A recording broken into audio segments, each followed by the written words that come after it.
Welcome to Point Blank, brought to you by Fitz Roofing. I'm Brandon Strange, joined by ESPN Houston's Joel Blank at the press box. Joel, welcome in.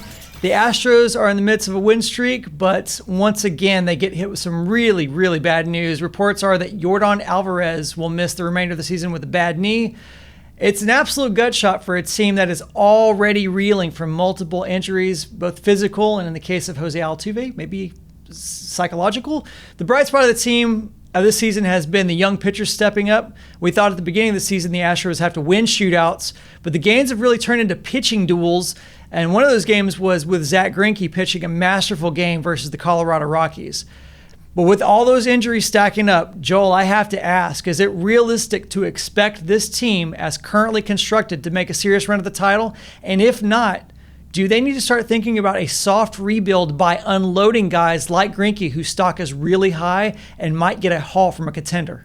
I don't think they're legitimate contenders because of the injuries. Because when you look at when a George Springer goes out of the lineup and you're faced with Toro or Straw or Mayfield as your replacements instead of a Yordan Alvarez at designated hitter and multiple guys that you could plug in and make sure that your lineup was almost as good. I think that for that reason, for the fact that Verlander is such a question mark, I brought it up on my show. I was the first one, and Charlie Pallillo thought I was nuts. But I'm telling you right now, if you're not legitimately going to be considered like the Yankees or the Dodgers and you're dealing with everything you're dealing with, why not check the market on Zack Greinke? Because the real question here, Brandon, is, are they even going to finish the season? So if you're new general manager James Click and you're thinking about, are we buyers, are we sellers, you're not going to go up and give out prospects to a farm system that's already been somewhat depleted to try and get a guy that may or may not help you get at least a little bit further in the playoffs with maybe no chance of winning a title because there might not be a title to win.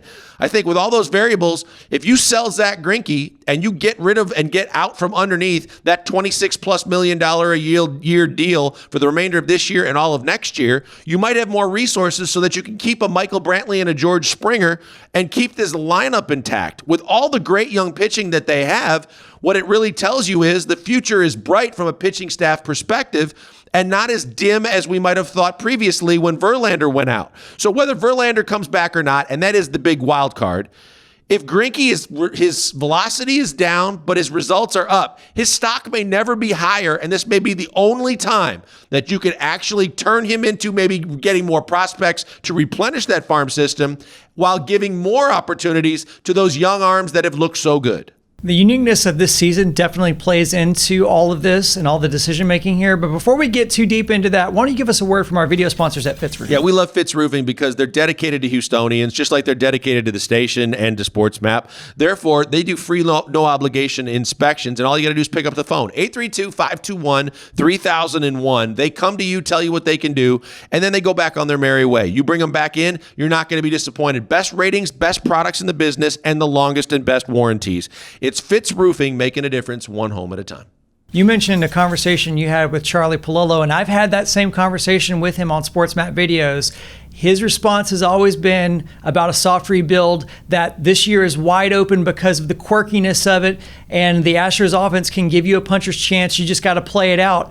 But doesn't that wild variance also play against you if you're the Astros? And if all the teams are thinking the same thing, wouldn't that give the Astros a better shot at landing a trade if more teams think they have a shot? Yeah, I think the more you get that are players in the game, the more opportunities there are for you to better your team.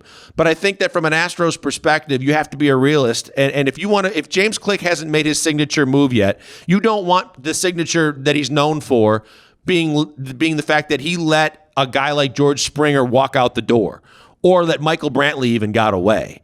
Instead, you want him to be the guy that was able to salvage the lineup, to get creative financially and otherwise, so that he was able to keep one of the most prolifically effective offenses in baseball on the field and together for several more seasons. With the fact that young pitching seems to be prevalent in the Astros system right now, it just behooves you to say, okay, I can go out and get a pitcher when things return to normal, when you know that the usual suspects are involved in terms of teams that are willing to offer up top quality pitching, like when they got Garrett Cole from the Pirates. You can get a guy later on, but it's tough to get a lineup that's as solid, complete, and effective as the Astros have. So you have to do your best to try and keep it intact. In order to do that, you may have to make a move that may not sit well short term with Astros fans, but when they see the long term payback, it might be well worth it for everybody involved.